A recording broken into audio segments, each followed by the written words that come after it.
Islam is misrepresented in the media. Islam is a religion of peace. Peace to humanity. It does not only talk about peace, it demonstrates practically how peace and universal brotherhood can be achieved. We have one common parent. And our Creator, Allah subhanahu wa ta'ala, Almighty God, is one and the same, one and the same, one and the same.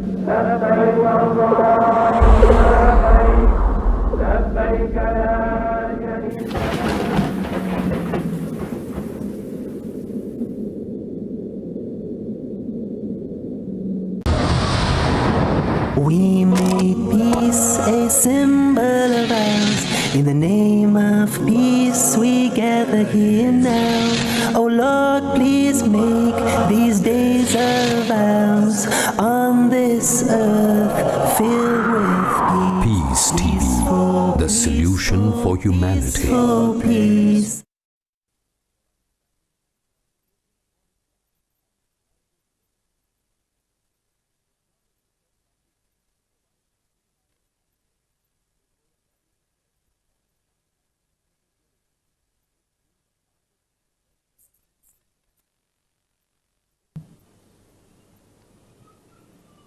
أعوذ بالله من الشيطان الرجيم بسم الله الرحمن الرحيم يا أيها الذين آمنوا اتقوا الله وذروا ما بقي من الربا إن كنتم مؤمنين فإن لم تفعلوا فذنوا بحرب من الله ورسوله وإن تبتم فلكم رؤوس أموالكم لا تظلمون ولا تظلمون بسم الله الرحمن الرحيم رب اشرح لي صدري ويسر لي امري واحلل عقدة من لساني يفقهوا قولي. I welcome all of you with the Islamic greetings. Assalamu alaikum wa rahmatullahi wa barakatuhu. May peace, mercy and blessings of Almighty Allah be on all of you. The topic of today's talk, as mentioned by the chairman, is interest-free economy promulgated by the Quran. The word riba is mentioned in the Quran no less than 8 times. It's mentioned in Surah Rum, chapter number 30, verse number 39. It's mentioned in Surah Nisa, chapter number 4, verse number 161. It's mentioned in Surah Al-Imran, chapter number 3, verse number 130. It's mentioned thrice in the verse of Surah Baqarah, chapter number 2, verse number 275. And in Surah Baqarah, chapter number 2, verse number 276. And in Surah Baqarah, chapter number 2, verse number 278. The word riba is mentioned in the Quran no less than 8 different times. The first time the word riba was revealed in the Quran was in Surah Rum, chapter number 30, verse number 39. It says that those who devour usury will have no increase with Allah, but those who give out in deeds of charity, seeking the pleasure of Allah subhanahu wa ta'ala, will have increase, and they will have a recompense multiplied. The word riba, the Arabic word riba, means an addition to or an increase over and above the original amount or the original size. In the Quran, it refers to as unlawful addition. And it means usury as well as interest. The first time the Quran mentions in the chronological order regarding riba, it does not say that it is prohibited. It only says, as I mentioned, in Surah Rum, chapter number 30, verse number 39, that those who give out in usury will have no increase with Allah subhanahu wa ta'ala. But those who give out in deeds of charity will have increased, and they shall have a recompense multiplied. Regarding riba, it is somewhat similar to what the Quran says about intoxicants. The prohibition of intoxicants was revealed in stages. The first time the Quran speaks about intoxicants is in Surah Baqarah, chapter number 2, verse number 219, and it says that when they asked thee concerning intoxicants and gambling, tell them, in it is some profit but great sin. The sin is greater than the profit.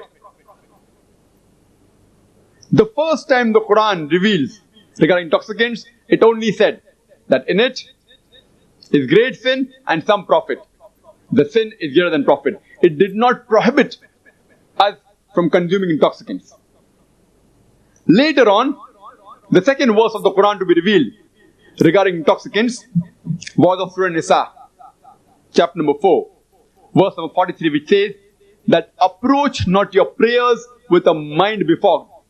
Approach not your prayers when you are intoxicated.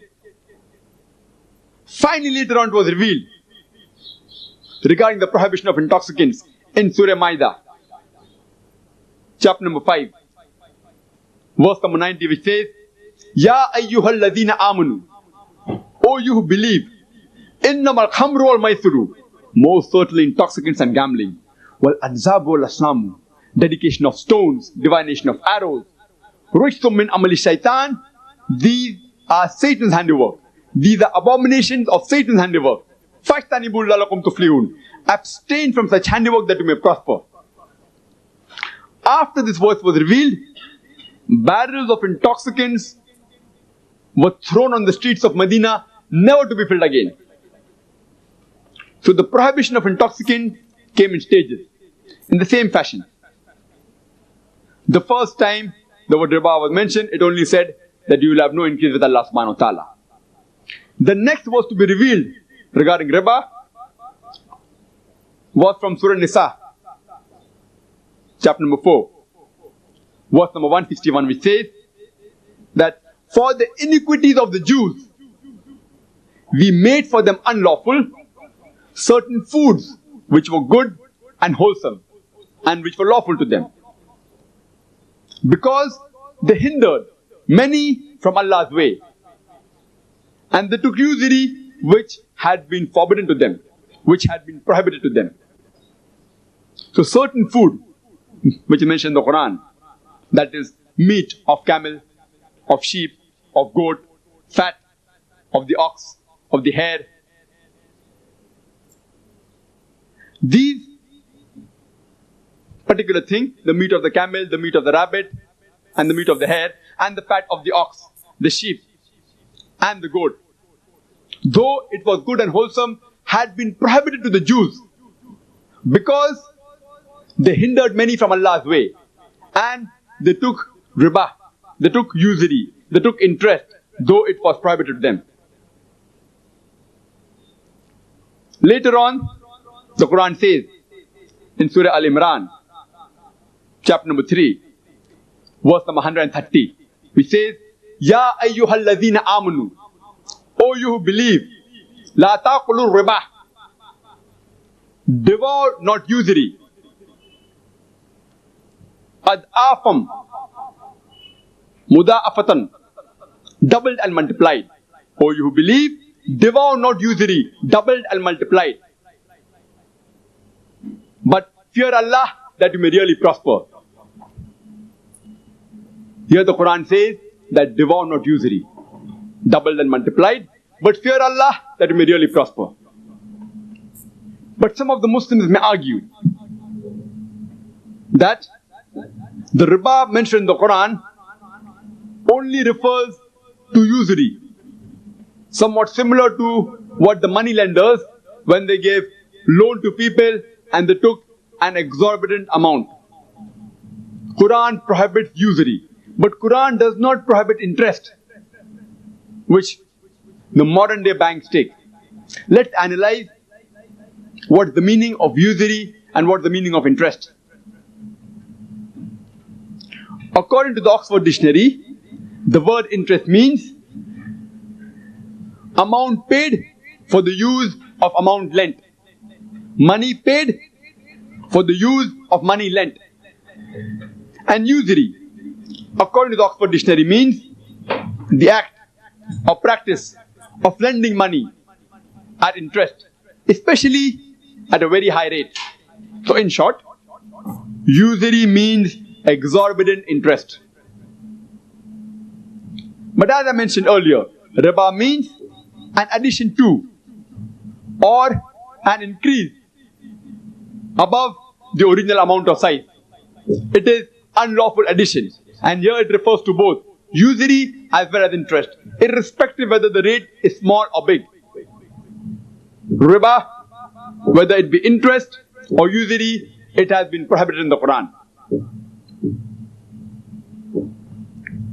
Some Muslims may further argue that interest is like trade. So what's the harm in involving yourself dealing with interest? The answer to this argument is given clearly in the Quran. The same verse which was recited by a Qari. The answer is given in Surah Baqarah, chapter number 2. Verse number 275, it says that those who devour usury will not stand except as stands one who the evil one by his touch has driven to madness. This is because they say that trade is like usury, trade is like interest. Allah has permitted trade, but has forbidden riba, has forbidden usury, has forbidden interest. Those who after receiving the direction from thy Lord desist, they shall be pardoned for the past. Their case is with Allah subhanahu wa ta'ala to judge. But those who repeat the offense will be companions of the hellfire. Therein will they dwell forever. The Quran clearly states that Allah has permitted trade but has forbidden interest and riba. And those who involve themselves in riba, that is usury or interest, will be companions of the hellfire, and therein shall they dwell in forever. The verse continues. The next verse of Surah Baqarah, chapter number 2, verse number 276 says, Allah will deprive riba, Allah will deprive usury of all its blessings, and will give multiple increase for deeds of charity. Some Muslims may further argue that the riba mentioned in the Quran refers to riba istilaq. That is when a person gives a loan to another person to purchase his basic necessities, to fulfill the basic demands of life. If a person gives loan and then charges interest on such loan, this sort of riba, which is called as riba istilaq, has been prohibited. The other sort of riba, the other interest which the modern banks take, interest giving on loans for doing business, this the Quran does not prohibit. Let's analyze what the Quran has to say. I start my talk by reciting a few verses of the Quran. I recited the verse from Surah Baqarah, chapter number 2, verse number 278, which says, Ya ayyuhalladhina amanu tuqullah, that O you who believe, fear Allah. Wazaru ma baqi min ar-riba, and give up your demands, and give up your demands of riba, that is usury or interest. In kuntum mu'minin, if ye are indeed believers. Immediately after this verse was revealed, our beloved Prophet Muhammad, may peace be upon him, he said that I am the first person to let go, to nullify the interest which is due to my relative. Hazrat Abbas bin Abdul Muttalib, may Allah be pleased with him. Previously, in the pre-Islamic Arabia, there were two types of business that was done. One was the Mudaribah system. That is, a person gave loan to a Mudarib, to a businessman, to a person who's doing trade. And whatever profit that businessman had, it was shared between the person who gave loan and the businessman. And the second type was money was given to a businessman and a fixed interest was charged on that money. When the Muslims say that the riba which is prohibited in the Quran refers to riba istilaq, that is interest on loan givings to basic necessities, like for purchasing food, for purchasing clothes, the basic requirements, such type of riba has been prohibited.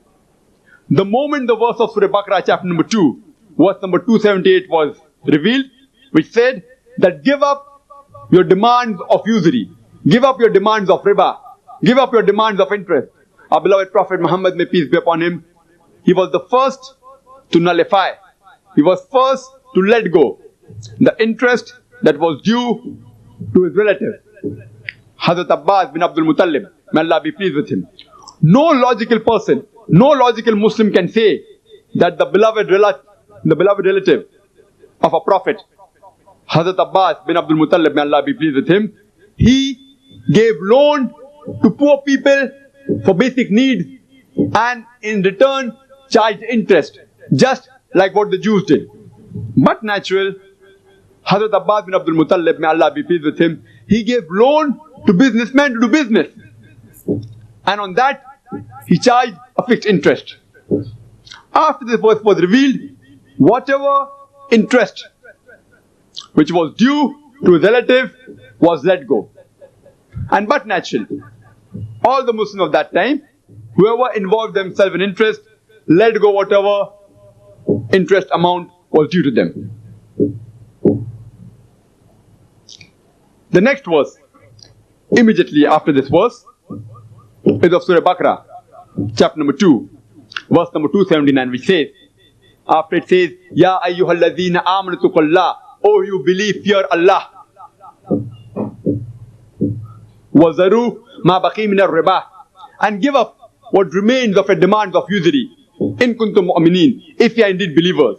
And the next verse says, Fa'in tawallaw. But if you do it not, فَذَنُوا بِحَرْبٍ مِّنَ اللَّهِ وَرَسُولِهِ, take notice of a war from Allah and His Rasul. وَإِن تُبْتُمْ, but if you turn back, وَإِن تُبْتُمْ, but if you turn back, you can have your capital sums. The Quran clearly states that if you do not turn back from riba, take notice of a war from Allah and His Rasul. Imagine, the Quran also mentions that intoxicants are prohibited.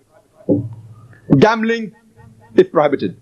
But nowhere does the Quran say that though consuming intoxicants is a major sin, it does not say that if you consume intoxicants, Allah and His Rasul will wage a war against you.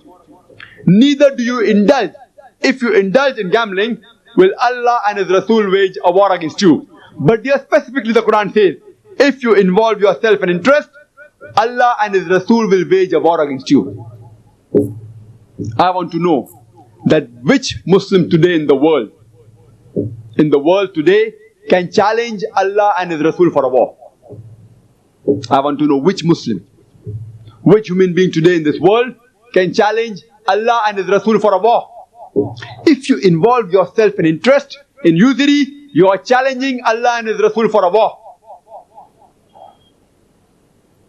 And the next verse of Surah Baqarah, chapter number 2, verse number 280 continues, that if the debtor is in difficulty, give him time to repay until it is easy for him to repay. But if you give it in deeds of charity, that is best for you. Regarding riba, the prohibition has also been mentioned in several hadiths. It is clearly mentioned in Sahih Bukhari, volume number 6, chapter number 48, 49, 50 and 51. That is hadith number 64, 65, 66 and 67. The first three hadiths, that's hadith number 64, 65 and 66 of volume 6 of Sahih Bukhari, says that Hazrat Aisha, may Allah be pleased with her, she narrated that after the last verses of Surah Baqarah was revealed to Allah's Messenger, may Allah be pleased with him, may peace be upon him, he went out and repeated that in the mosque and prohibited the trade of alcohol and liquor. And the last hadith, hadith number 67, says that the hadith was narrated by Ibn Abbas, may Allah be pleased with him, that the last verses of the Quran to be revealed were verses prohibiting riba. These 7 verses, that is from Surah Baqarah, chapter number 2, verse number 275 to verse number 281, were the last 7 verses of the Quran to be revealed. And immediately after the revelation, a few days later on, our beloved Prophet, may peace be upon him, he expired. That's the reason that the companion did not have much time to know the minute details of the implication of the Sharia. And it's mentioned in the commentary of Ibn Qasir that Hazrat Umar, may Allah be pleased with him, he said he had wished that the beloved Prophet had thrown more light on 3 things. One being riba, and the other 2 being khilafah and kalala. That is, how a property of a deceased person who has no relatives, how it should be divided. It is mentioned in Surah Nisa chapter 4 verse number 12. But from the hadiths you can come to know clearly, besides the mention in the Quran, it's also mentioned in the Sahih hadiths. If you read the index, that is the glossary of Sahih Bukhari in volume 1, under the topic of riba, it is said riba is of 2 types. Riba nasiya, that is loan given to a person for business and interest charged on that loan. And riba fadal, that is exchanging a superior quality of good in turn for a bigger quantity of inferior quality of good, irrespective it may be gold, silver, foodstuff, etc. And it says all types of riba are prohibited. The prohibition of riba is also clearly mentioned in Sahih Muslim in volume 3, in chapter number 623, hadith number 3845 to 3849. 5 hadiths which clearly mention in Sahih Muslim that riba is prohibited.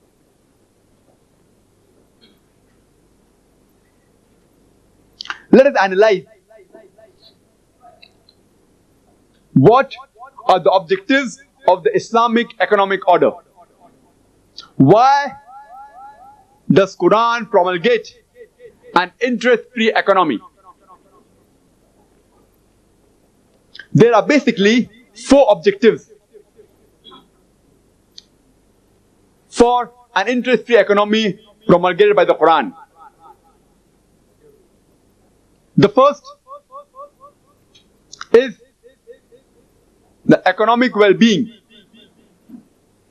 within the framework of the moral norms of Islam. The second is universal brotherhood and justice. The third is equitable distribution of wealth. And the fourth is individual freedom within the context of social welfare. Let's analyze the first objective, that is economic well-being within the framework of the moral norms of Islam. The Quran mentioned in Surah Baqarah, chapter number 2, verse number 68, that eat and drink of the sustenance provided by Allah subhanahu wa ta'ala, and create no mischief or evil on the face of the earth. A similar thing is repeated in Surah Baqarah, chapter number 2, verse number 160, which says that eat of the produces of the earth and follow not the footsteps of the evil one, for he is to you an avowed enemy. It's further mentioned in Surah Jummah, chapter number 62, verse number 10, that after the prayer is finished, disperse ye in the land to seek the bounties of Allah subhanahu wa ta'ala. From these verses you can realize that the Quran encourages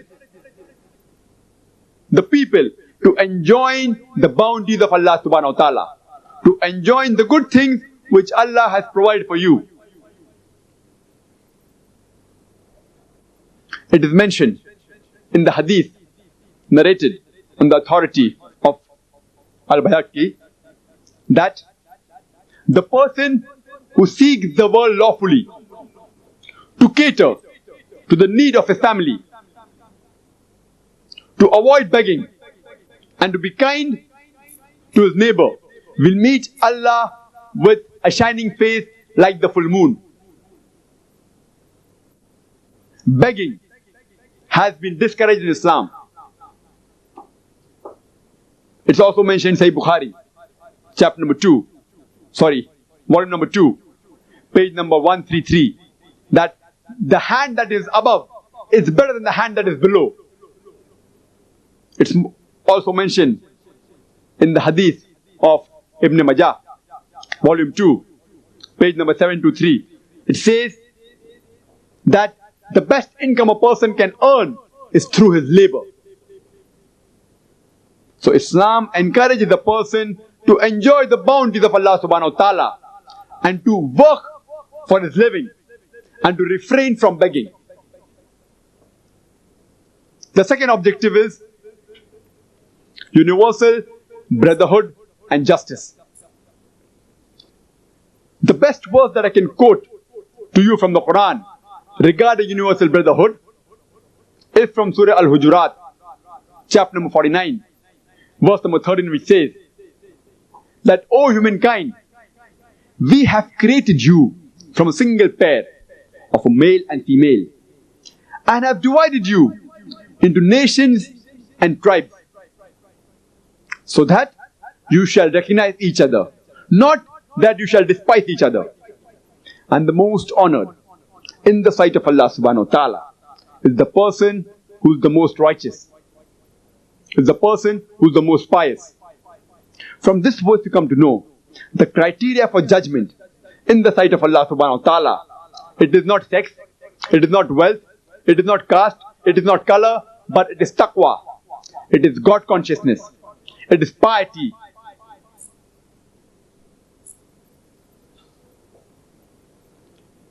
Further, we also come to know that during the speech of the farewell pilgrimage of Hajjatul Wida, our beloved Prophet Muhammad, may peace be upon him, he said that no Arab is superior to a non-Arab.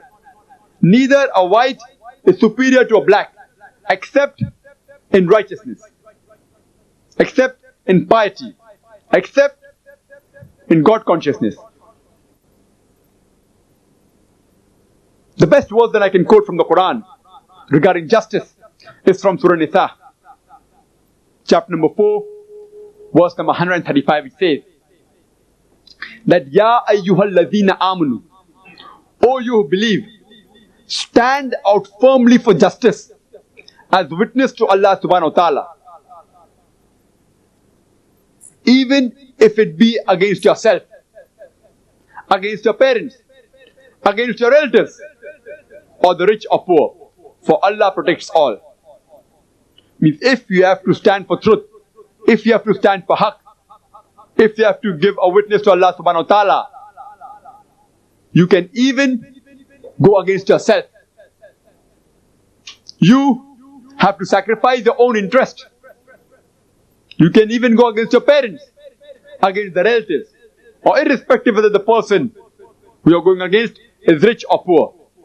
You have to stand firmly for justice as witness to Allah subhanahu wa ta'ala. The third objective is equitable distribution of the income, of the wealth. Islam is against the philosophy that the wealth should be concentrated in the hands of few individuals. And the difference between the rich and the poor should be reduced. Otherwise, they will be enemies unto each other. For this, Islam has devised a system called as zakat. That every Muslim who has a saving, who has a wealth of more than the nisab level, more than the minimum wealth required, he has to pay 2.5%, 1/40th of that wealth every lunar year to the poor people. And the categories to whom zakat can be given has been clearly listed in the Quran in Surah Tawbah, chapter number 9, verse number 60, which says that zakat can be given to a fuqara, to a person who is poor. It can be given to a masakin, a person who is needy. It can be given to amilun, a person who is engaged in collecting and distributing the zakat. It can be given to mu'allafatu qulub, those whose hearts are inclined towards Islam, that is the converts or the reverts. It can be given to the riqab, that is the captives.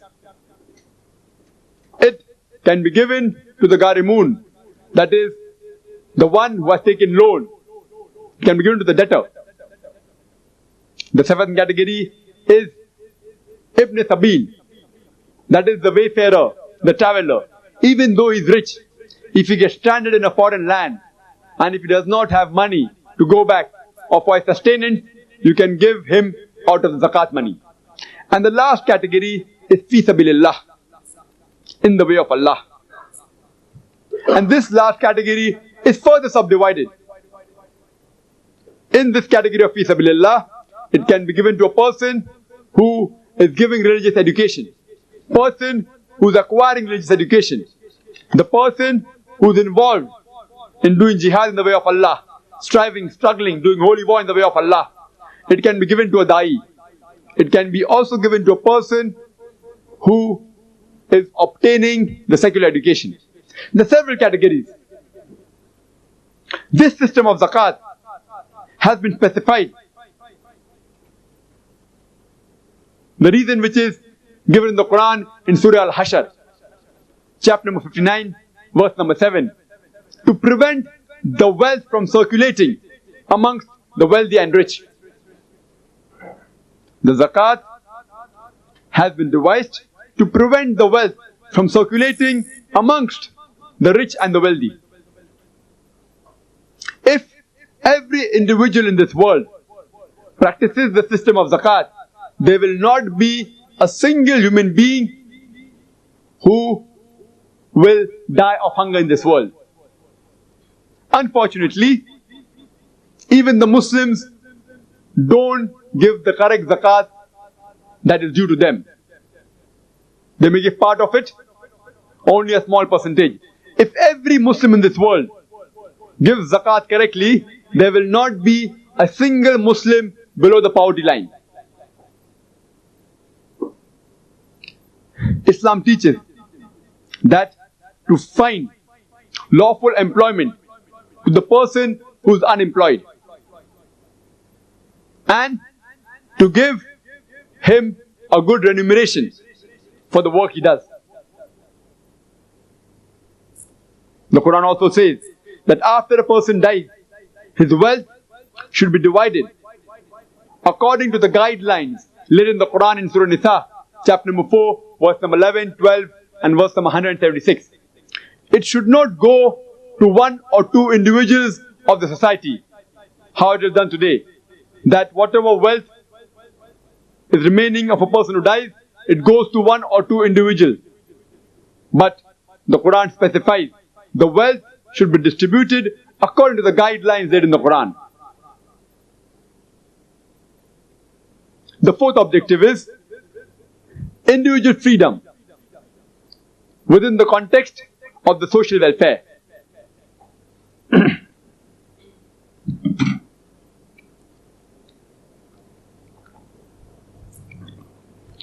According to Islam, a man is born free. No one, not even the state, can abrogate his freedom, nor subject his life to strict regimentation. Every individual is free as long as he does not overstep his freedom, as long as he does not harm the society. Because in Islam, the larger welfare of the society takes precedence over the individual freedom.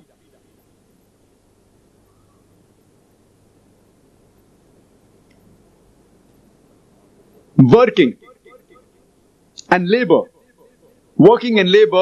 as well as the benefit in business are both important principles of the Sharia, but the former takes precedence over the latter. And if you're doing business or whatever it is, a big loss cannot be inflicted to relieve a small loss. Neither can a big profit be sacrificed for a small profit. So in short, Islam believes in individual freedom within the context of the social welfare. There are several evils of the interest-based economy. The reason why Quran has prohibited it. For example, if a person takes loan from the bank and says the cost price of a particular article is 100 rupees, he wants 10 rupees profit on that article. So his selling price will include the 100 rupees cost price, the 10 rupees profit, as well as the interest is paying. Say it is rupees 10. So the selling price will be 120 rupees. The selling price will go up because of interest. If the selling price goes up, but natural, the demand comes down. When the demand comes down, the supply goes down. When supply goes down, but natural, the production comes down. When the production comes down, there is retrenchment and there is labor problem. There's problem of employment. There are a lot of social injustice. For example, if a person takes loan from the bank, irrespective whether he makes a profit or goes in loss, he has to pay that fixed amount of interest in the time stipulated. Even if some calamity befalls his family, like flood, earthquake, etc., still the person who has taken loan has to pay that amount along with interest. There is no social, there is social injustice. Irrespective whether the businessman goes in loss or profit, he has to pay that amount. There is no social consideration also. For example, if two businessmen, they come to ask for a loan from a bank, from the modern bank. One businessman wants to open an alcohol factory and the other businessman wants to start a school. But natural, the person starting an alcohol factory will have better returns and the loan given to him will be more secured and he will give a higher rate of interest as compared to the other businessman who wants to start a school or an hospital. There is no social consideration. The modern bank is only interested in getting bigger returns. It's not bothered whether you open an alcohol factory or a gambling den or a school or a hospital. That's the reason that if you analyze in the 80s, most of the modern banks, they financed gambling dens. That's the reason you will find that hundreds and thousands of gambling dens had been opened in the 80s throughout the world. All the banks financed gambling dens, gambling dens, gambling dens. Though theoretically, the modern banker will tell you that even we have social consideration, and for name's sake, he may give a loan to a few social projects. But majority of his loans, if you analyze, are not based on social consideration. It's based on better interest. According to the modern banking, it encourages a person to store money. It encourages a person to keep the money idle. That you keep so much money in the bank and you get a fixed return of 10% or 12% every year. It encourages a person to store money. And lastly, the power is concentrated in the hands of few people.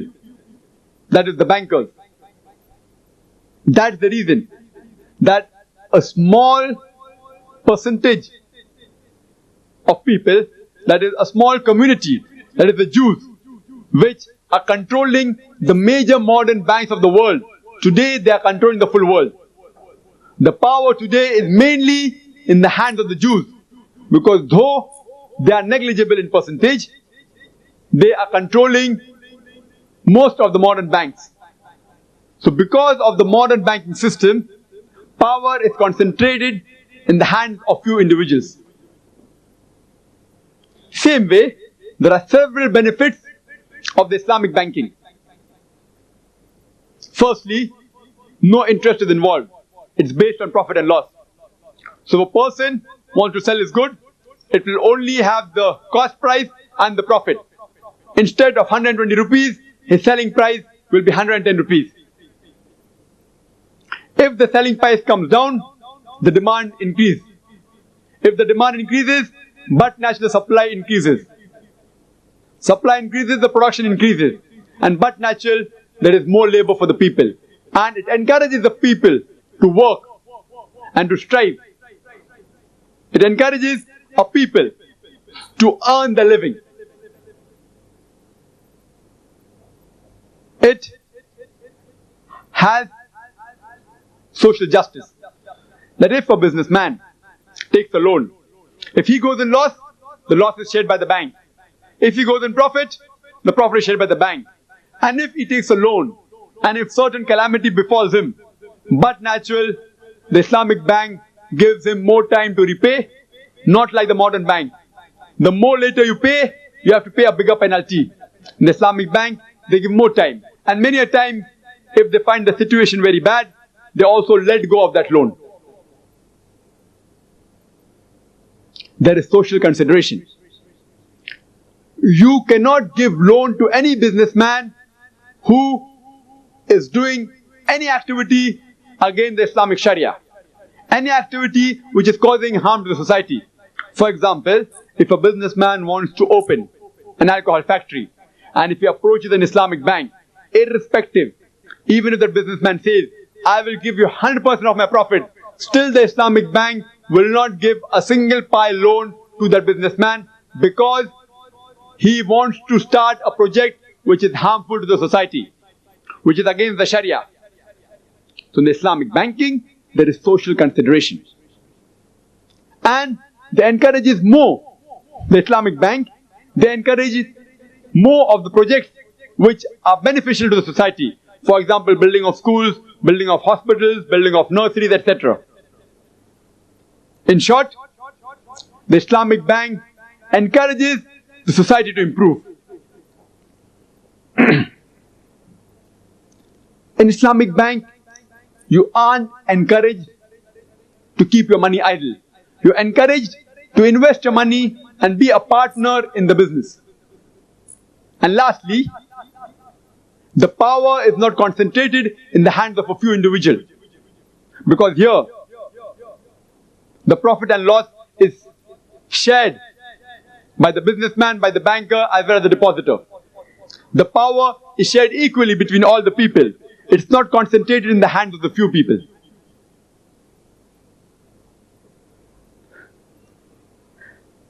The great philosopher Aristotle, he has given a beautiful definition of interest.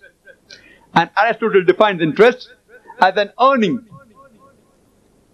based on the use of money and not on labor. And all such earnings are against nature. According to Aristotle, interest is an earning based on the use of money, not on labor. And all such earnings, that is, all such interest, are against nature. Let's analyze the modern theory and the Islamic theory. There are mainly 4 factors that are involved in production. The first is land, second is labor, third is capital, and fourth is organization. According to the modern theory, on land you pay rent. In the Islamic theory you do the same. On land you pay rent. In the second factor of production, that is labor, in the modern theory you pay wages. In the Islamic theory also you pay wages. It's the same. In the third factor of production, that is capital, in the modern theory you pay interest. In the Islamic theory there is profit and loss sharing.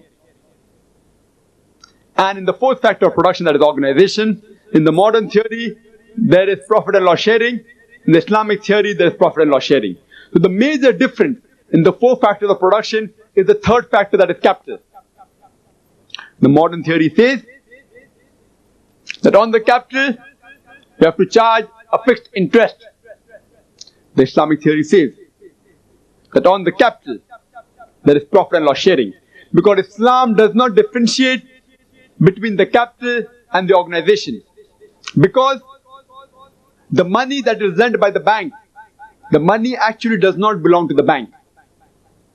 It belongs to the depositors. So depositors are part of organization.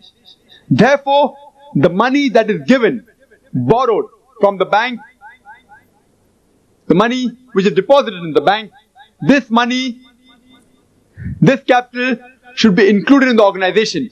That is the reason capital and organization in the Islamic theory, they are clubbed together. And it is based on profit and loss sharing. In the modern theory, capital, on the capital you have interest. This is the major difference.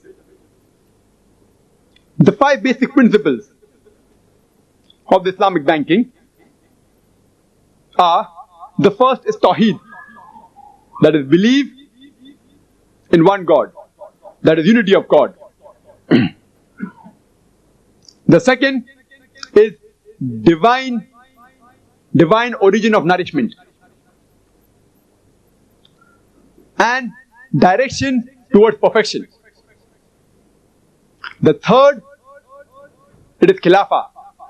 We have to realize that man is the vicegerent of Allah subhanahu wa ta'ala on the face of the earth. The fourth is Tazkiyah, that is purification and growth. And last is accountability, that we have to believe in the hereafter and we will be accountable on the day of judgment. Islamic banking is mainly based on these 5 principles. When you have to do business, normally there are 2 types of unit. One is the surplus unit, which has got excess of money but does not know how to utilize it. The other is the deficit unit. That is, those people who have got no money but have got very good ideas. The best example in Islamic history I can give you of a surplus and a deficit unit is the Hazrat Khatija, may Allah be pleased with her, was the wife of beloved Prophet Muhammad, may peace be upon him. She is a very good example of a surplus unit. She had excess of wealth, but since she was a lady, but naturally she could not go abroad and involve too much in the business transaction. She did not have avenues to invest her money. And the example of the deficit unit is our beloved Prophet Muhammad, may peace be upon him. That is deficit in the terms of money. He did not have much wealth, but he had a lot of ideas. So both these units combined, the surplus and the deficit unit. Bibi Khatija, may Allah be pleased with her, she gave her money to Prophet Muhammad, may peace be upon him, to do business. And whatever profit they obtained, it was shared on the ratio that was predetermined. The best example you have in Islamic history of a deficit and a surplus unit. Let's analyze the system of modern banking and the Islamic banking. Let's first analyze the options open for an individual to deposit the money in an Islamic bank. The first type of account you have for deposit account is the current account. It is called as Wadia in fiqh. That you deposit your money in the Islamic bank, in the current account. That money which the Islamic bank takes, it utilizes that money with your permission. You give permission to the bank to utilize that money. But if the bank goes in loss, the loss is not shared by the depositor. If the bank goes in profit, neither is the profit shared by the depositor. The depositor only keeps the money for safety. It's called as amana. He keeps his wealth for safety. He is not interested in profit, neither in loss. He keeps his money for safety. And Islamic Sharia gives the permission that you are allowed to keep your money as amanat with anyone and you can utilize it. At the same time, the Islamic bank gives you a check and a slip book. But naturally with the checkbook, you can withdraw money whenever you want, and with the slip book, you can put in money whenever you want, similar to the modern bank. Coming to the second type of deposit account. It is a savings account. In the savings account, here also, the depositor is mainly interested in the safety of his money. He is not interested in profit and loss. And whatever profit the bank obtains from that money, the depositor does not mind accepting a part of it. The Sharia says, whatever profit you obtain from a business, you have a right to give a part of it as gift, a part of it as gift to anyone. It's called a sadaqah. You can give a sadaqah. So here you deposit your money in the Islamic bank, and whatever profit the bank makes, the bank gives you a portion of the profit. But you cannot demand a fixed amount of profit. It's not allowed in Islam. Whatever the bank gives, you have to accept it. And the remaining profit, it's considered as you have given it back to the bank. You have a right to give back your profit to whoever you wish, according to Islamic Sharia. So these two accounts, the current account and the savings account, the depositors are mainly interested in the safety of the money. They aren't interested in profit. The other type of account that you have are the investment accounts. Or in the modern banks, they are similar to the fixed deposit account. And this are further divided into several types. In the Islamic system, in the Islamic banking system, you have the mudaribah, which means profit and loss sharing. That the person, the depositor, keeps an amount for a fixed period of time. The period of time may be multiples of 3 months. It can be 3 months, it can be 6 months, it can be 9 months, it can be 12 months. This example I'm giving you of the Islamic banking is based on the Islamic banking in Malaysia. The best banking that you have today, the Islamic banking you have today in the world, is the Malaysian banking. There is no better Islamic banking anywhere in the world than the Islamic banking followed in Malaysia. In the other countries, they partly follow Islamic banking, partly they don't. But the 100% system, which I have in my knowledge, The only country which is following 100% to the minutest detail is in Malaysia. So this concept, I'm telling you, is based on the Islamic system of banking in Malaysia. In this investment account, that's called a mudareba, you keep a fixed amount of wealth for a fixed period, maybe for 3 months, for 6 months, 9 months, 12 months, or whatever it is, multiples of 3 months. Some banks keep it for multiples of 4 months. This money, in turn, is used by the bank to do business with the businessman. So in the terminology, when you deposit your money in the bank, the depositor is called as Sahib-e-Mal, and the bank is called as Sahib-e-Amal. Here the surplus unit is the depositor, the deficit unit is the Islamic bank.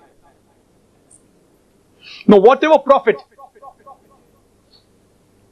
the Islamic bank makes, it is shared on a predetermined ratio. The profit which the Islamic bank makes, or the money you have deposited for the fixed period, is shared on the ratio which is determined. In the Islamic banking of Malaysia, the ratio is 7 parts to 3 parts.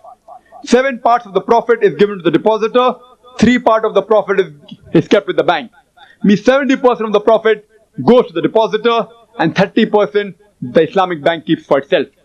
For example, if you deposit 1,000 rupees in the Islamic Bank of Malaysia for 1 year, and the bank makes a profit of 100 rupees. So bank will give you 70 rupees of the profit and will keep 30 rupees of the profit. But naturally the capital also you get back. But the profit you will get 70%, 70 rupees. And the bank will give 30 rupees. If the bank makes a profit of 500 rupees, the bank keeps 30% of 500 rupees, that is 150 rupees, and gives you 70% of the profit, that is gives you 350 rupees. So, bigger the profit, bigger is the share of the depositor as well as the bank. Lesser is the profit, lesser is the share of the depositor as well as the bank. It is profit sharing. If the profit is 0 rupees, the bank gets 0, the depositor gets 0. But suppose in case the bank goes in loss, according to the mudareba system, the loss is borne only by the depositor. The loss in the business is theoretically only borne by the depositor. Means, for example, if you invest 1,000 rupees and keep it for 1 year, there is a loss of 100 rupees. So you, in turn, the loss is transferred to you. And from your capital, out of the 1,000 rupees, you only get 900 rupees back. 100 rupees is deducted as loss. So in theoretical terms, the loss is only borne by the depositor. But practically, even the Islamic bank is going in loss. Because, but natural, they are paying the money for the administration, for the rent, for the salary, which is not taken into account. So, but natural, even the bank is not going scot-free. Even the bank is sharing a loss, though it is a lesser percentage as compared to the depositor. This is the system in the Islamic banking. Now let's come to the project financing. Suppose a businessman, he wants a loan, he wants money from the Islamic bank. The first system is the mudareba system. That is, a businessman comes to the bank and says that I have a project of 6 months, and this project requires 50,000 rupees. At the end of 6 months, I will get a return of 1 lakh rupees. That is 50,000 rupees profit. Is the Islamic bank willing to give me 50,000 rupees for 6 months? But naturally the Islamic bank analyzes the business, what sort of business is doing, is the business viable, what is the profit return, etc., etc. Then the Islamic bank and the entrepreneur and the businessman, they sit across the table and they finalize the ratio of profit that they should share. Say for example, the Islamic bank says, I will take 3 parts of the profit, the businessman gets 2 parts of the profit. Means 60% of the profit, whatever the businessman is making, will go to the Islamic bank. 40% will go to the entrepreneur, to the businessman. The deal is fixed. It can be negotiated. In the modern bank, the interest is negotiated. In the Islamic bank, the profit ratio is negotiated. So the businessman says, I require 50,000 for doing business for 6 months. In that 50,000, also, if he's working for his business, his salary is included. If he's not working, if he employs other people only, his salary is not included. But if he also works, say for example, an average person working may require 2,000 per month. So he gets paid 2,000 per month from that 50,000 rupees. For 6 months it will come 6 multiplied by 2,000. He gets 12,000 rupees at the end of 6 months. This is taken into account, and the remaining money, the remaining 38,000 of the 50,000 is utilized on buying of goods and administration. So from the 50,000, even 12,000 salary of that entrepreneur for 6 months is taken into account. Now after 6 months, he makes a profit of 50,000. He gets the total return of 1 lakh rupees. But natural, the capital sum of 50,000 is given back to the bank. And the remaining 50,000 profit is shared on the profit ratio predetermined. Bank, Islamic bank, takes 60%. That is 30,000 rupees.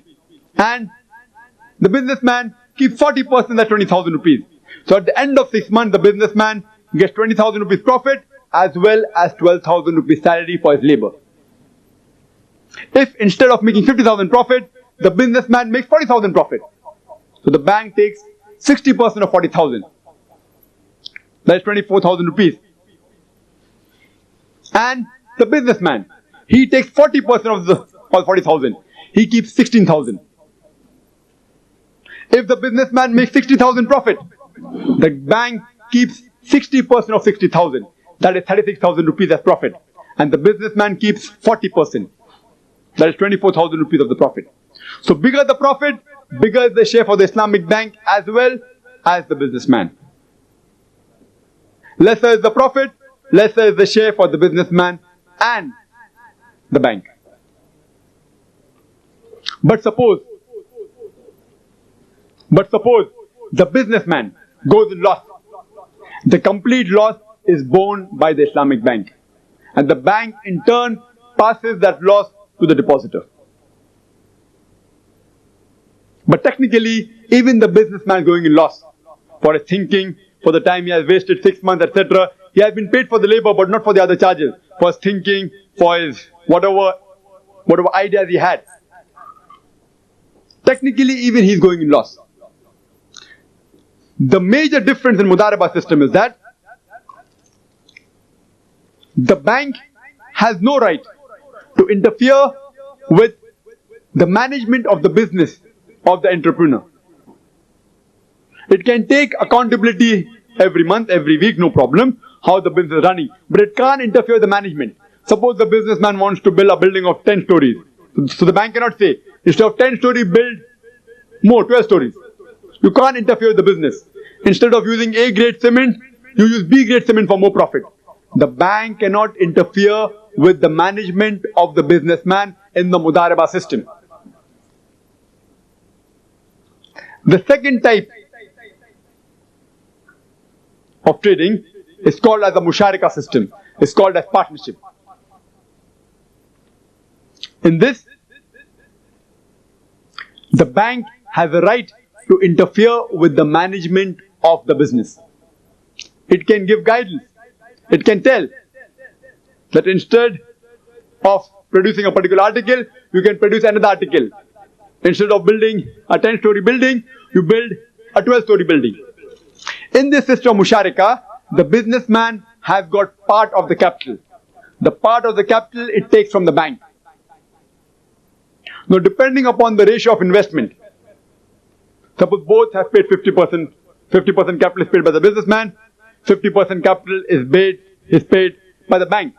Whatever profit is there is again shared in the ratio which is predetermined. Say for example, it's 50%, 50%. Whatever profit the people make, 50% goes to the bank, 50% goes to the businessman. If there is loss, the loss is also shared on a predetermined ratio. In the Mudareba system, the loss is completely borne by the bank. In the Musharika system, the loss is shared on a predetermined ratio, though the ratio is different from the sharing of profit. Suppose the sharing of profit is 50% by the bank, 50% by the businessman. The sharing of loss is at a different ratio. The bank bears more loss. For example, the bank, if the business goes in loss, the bank will share 60% of the loss and the businessman will share 40% of the loss. This is the Musharika system. The third type is the Murhaba. In the Murhaba system, suppose you want to purchase a particular machinery from Japan. The machinery costs 1 lakh rupees. In the modern bank, you open an LC, a letter of credit, or a TR, called trust receipt. And you put the money in the bank, and the bank buys the machinery from Japan, the modern bank, and whatever time it takes for the transaction, it charges a fixed interest on that. In the Islamic bank, you put the amount in the Islamic bank. The businessman, since he does not want to go to Japan to buy the machinery, he tells the Islamic bank, you buy the machinery for me, on my behalf. So, you put that money as wakala in the bank, 1 lakh rupees, or whatever the amount is. You put, and the Islamic bank buys the machinery on behalf of the businessman. And the Islamic bank, when it gets the machinery, it has a right to charge a profit, a commission or service charge, whatever you call it. Say the Islamic bank says that we buy the machinery for 1 lakh rupees from Japan. When we give it to you in Bombay, we want 3,000 rupees profit, or 3,000 rupees commission, or 3,000 rupees service charge. Islam gives permission. It's called, in the Islamic terminology, as ujara. It's allowed in Islam. Profit is allowed. But this profit can be negotiable. The businessman can say, instead of 3,000, you take a profit of 2,500, or whatever it is. The profit is negotiable.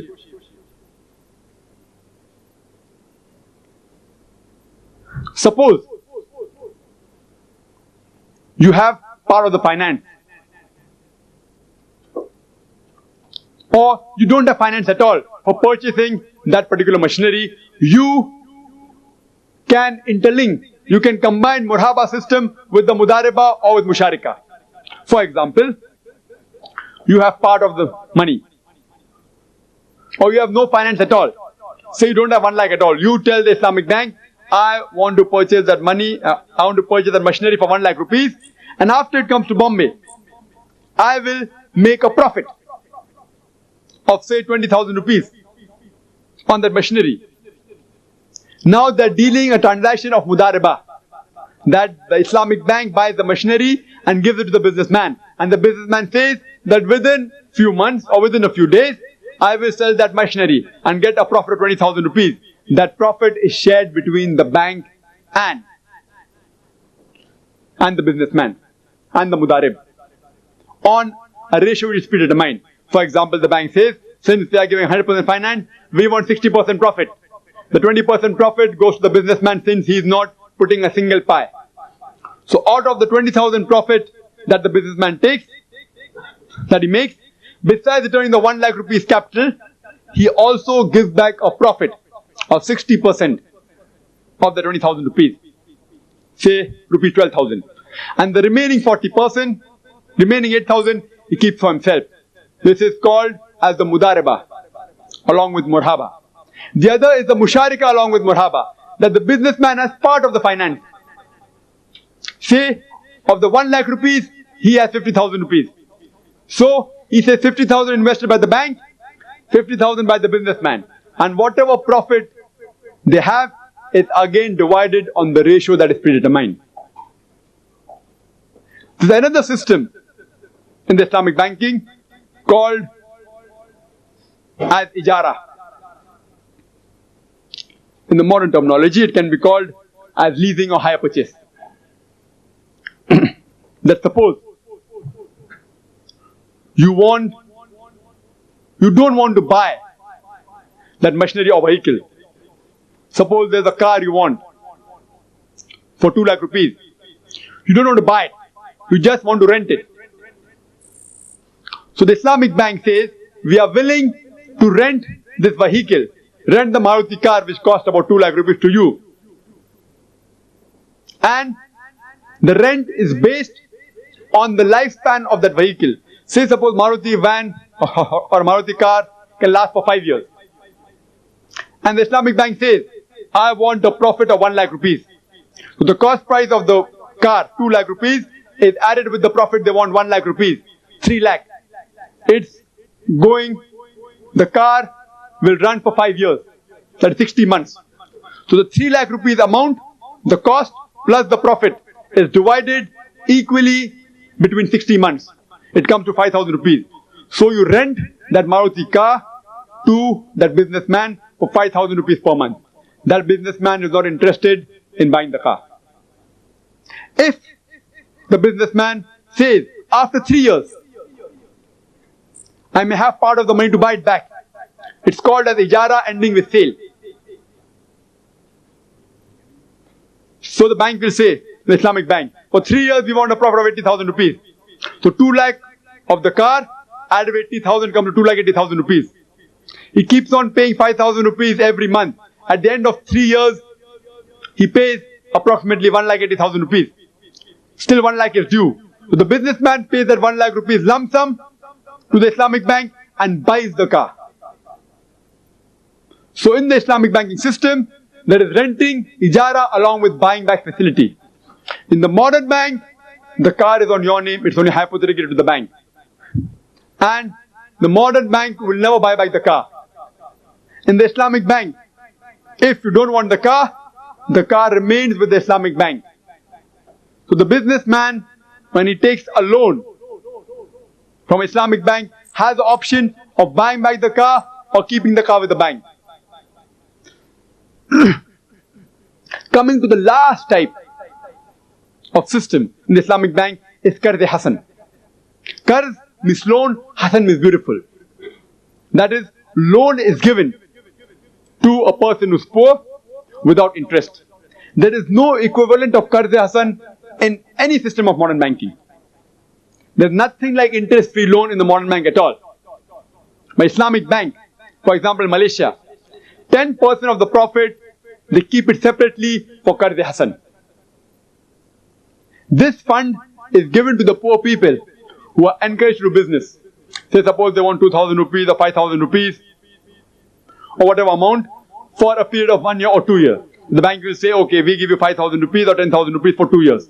You do business and return that money back to us after 2 years. But natural guarantees are taken if possible.